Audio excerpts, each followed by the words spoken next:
What is happening, everybody? Welcome back. It's been a little bit, but I wanted to give an update on the Evergoods CTB26 and kind of just chat about some of the other things that I'm doing, some of the other things from a bag perspective, and all that kind of good stuff. So let's just jump right into it. So first and foremost, I still have my CTB26, right? The Civic Travel Bag 26 from Evergoods. Here's the deal. A couple of weeks ago, I tried to go to the Civic Half Zip 26. I think I got all my gear out of here and I dumped it in and I looked at it and I was like, yeah, no. So that was, I think it lasted a day, maybe a day and a half, but I don't even know if it was that long. And I put everything back in the CTB26. I'm now so used to just how I've arranged everything with this, and I'm probably a little bit overpacked because you can just put a lot in here. But it is what it is at this point, and I am having a struggle finding a bag. So every bag I've ever reviewed, I've purchased, right? Whether it's used or new, I purchased or traded or somehow, right? With the exception of like, if I mentioned, I think there was a Thule bag my buddy sent over to me, and I did a review of that, right? But I was just borrowing it from him. But nevertheless, I'm not giving bags to review. I don't have that many followers or any of that stuff. I'm doing it just basically because I love bags, and I know there's other crazy people like myself that love bags, and here we are. So, so here's what it looks like after, I don't know, I'm going to say probably 4 to 5 flights over the past few months, a bunch of overnight trips, a bunch of day trips, all that kind of good stuff. This thing gets use the entire time, all day long, every day. And so that's, you know, from I haven't wiped it down, I haven't done any of that stuff. That's kind of how it looks. I mean, you can see some scratches and what I would consider personality that it has acquired over its use. I haven't really changed much of how I'm packing. I will say I haven't gotten anything, I think this is the Renin pack, I forget. There's a Boundary Supply, a little pouch, Renin pouch or something. I did find that fits in this slot pretty nice. So, so the way I've got that set up, and then I have just a charger and a cable loose to get into quickly. But that works out really well, so that's pretty cool. Otherwise, I don't think there's anything major that I've done here. Yeah, the rest is pretty much just regular packing stuff. Yeah, anyhow, so that's that. So the bad news is I don't have another bag to review yet because I'm really struggling trying to find a bag. The good news is I've been doing some different kind of traveling lately, like longer periods of time, and I'm almost thinking it's possible I might use a daily pack, like a 15 liter. And so I've been eyeing up the packed 15 liter bag that they just came out with their travel system. That looks ideal. I'm a little nervous about the fabric. The reviews from others like Pack Hacker and stuff are mentioning that fabric kind of clings to it. And so I'm like, not really what I want. And I am falling in love with the laptop bullet ruck. And there is a 2 zipper. It's kind of like a GR2 if you're familiar with it. I think it's the GR2 that has two full zips, pouch-wise, right? Two full clamshells, basically. 2 compartments, I think, is what I was trying to think of.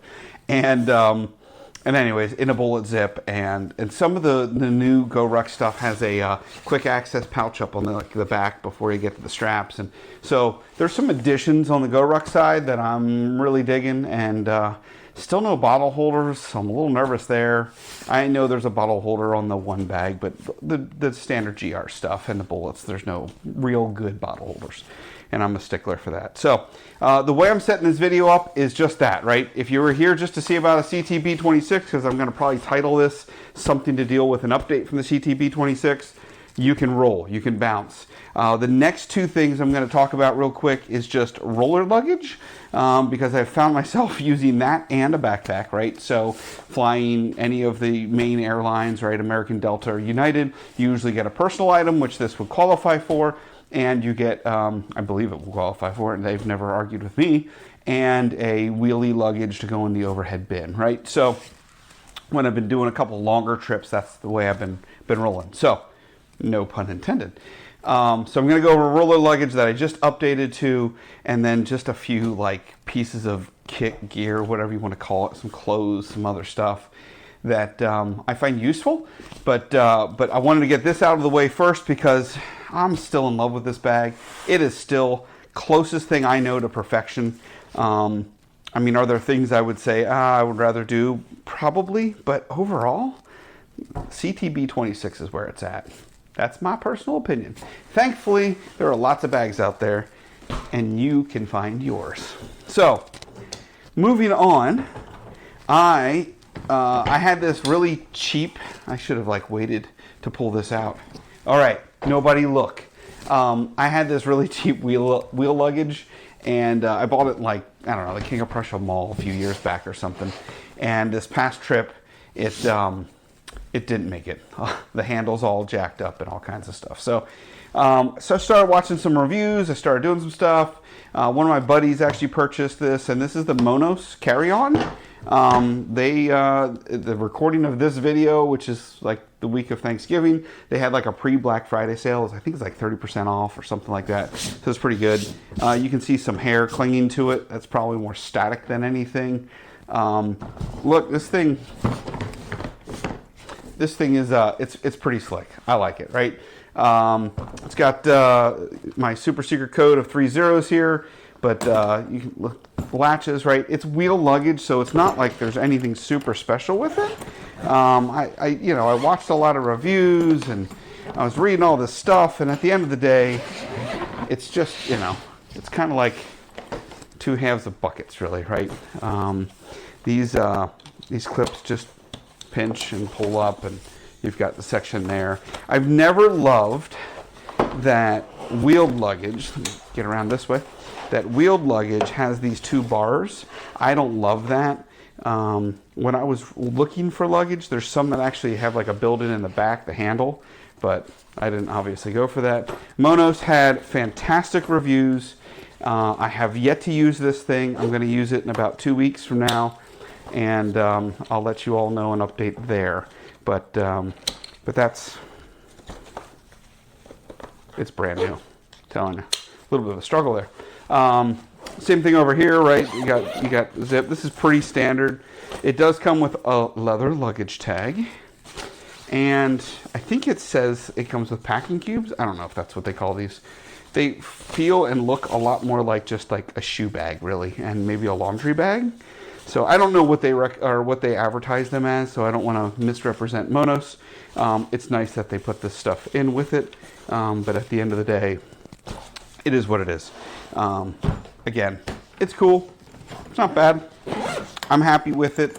The handle is pretty responsive. Doesn't have a ton of give in it. Which I'll show here. And the handle's on the bottom. And not the handle's on the bottom. The push to bring up the handle is on the bottom. I don't know how I like that yet. I'm still deciding if that is ideal or not. So, but nevertheless, that's the Monos carry-on. This is just the standard carry-on. They have a bunch of different items in their lineup.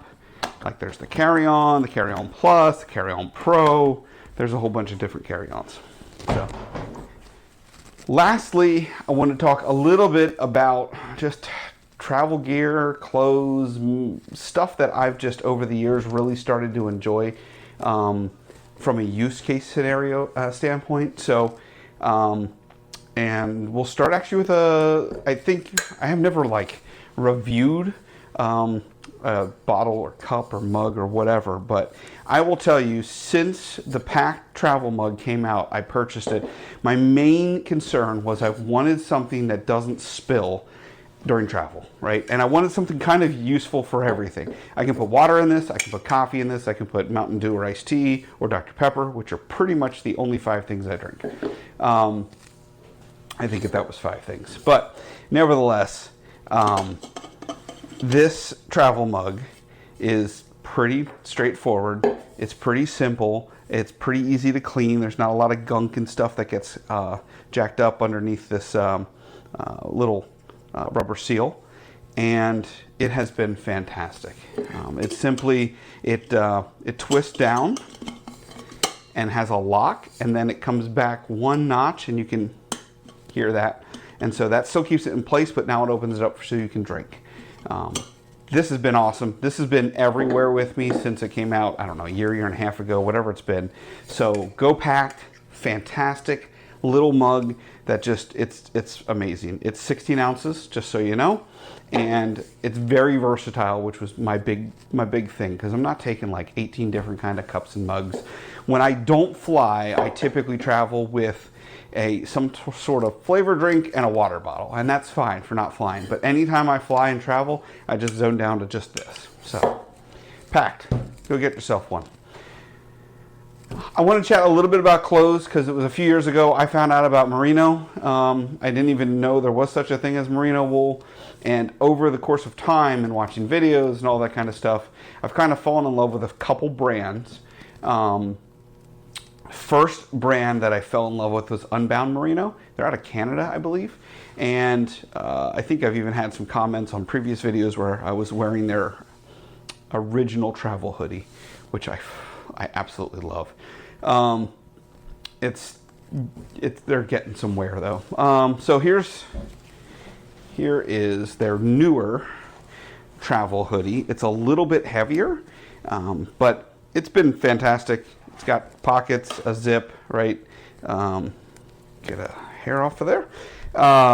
Yeah, nice black zip, black on black, which is really nice. It's a really clean look from a hoodie perspective. Merino wool is awesome. If you don't understand or you don't know about merino wool, research it, but it's like moisture wicking and temperature regulating, and it doesn't smell.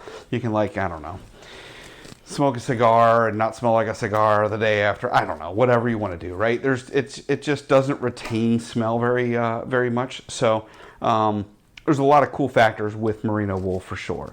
And if you do some research and such in them, but I want to give a shout out to Unbound.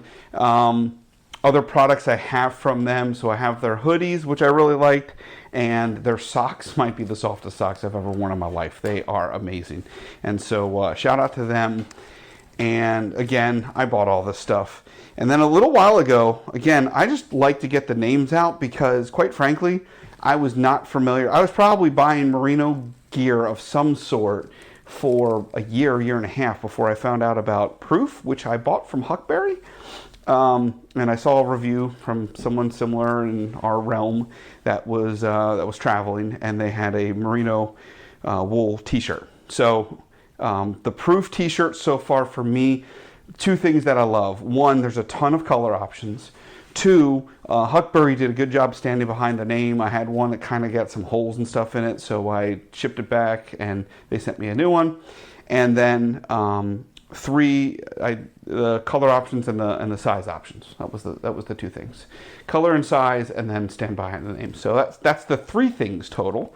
But the two that were in my head that I couldn't remember, that I was trying to remember, was color and size.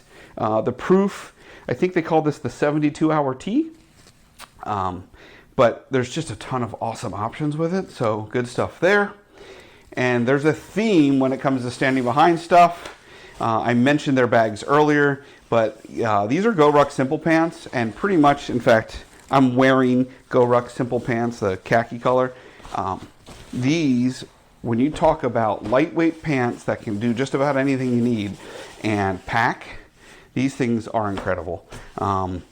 With the exception of occasionally when I have to wear like a nice dressy set of jeans or something else, I'm pretty much always in either my khaki or my gray Go Ruck jeans, simple pants, anytime it gets cold out, right? So I'm in Pennsylvania, so that's usually around October, November time frame through February. And then after that, hopefully it'll be short season. And when it's short season, I'm typically wearing Go Ruck Simple Shorts. They are freaking incredible. They stand up to everything. I can dress them up. I can work in them. I can beat them up. They get washed, they get dried, and they're back at it. That's one thing I did want to mention about merino wool. Look into it, please, because if you dry merino wool in like a dryer, you will not be wearing whatever you just put in the dryer. It's a little finicky as far as what you should do with it. The care instructions for the Go Ruck gear is a little funky, but I will tell you, throw it in the washer or the dryer. It's very GoRuckish. GoRuck's going to do what GoRuck does, and they just make incredibly solid gear to just live in and work in. So anyhow, hope you enjoyed the video. That's all I got. I'm still hopefully I'll end up with a daily, like, little day bag, right? 15 liter, 10 liter, whether it's the bullet or the packed or a mixture of a couple. I'll hopefully update that, and then I'll have a review for another bag. But until something comes along to unseat the CTB26, that's what I got right now. I don't love taking all my gear into a bag that I'm not thrilled with. So hopefully something else will come out there, and I'll pick it up and play with it and have a week or two in it and be able to review something else as well. But until then, have an amazing time.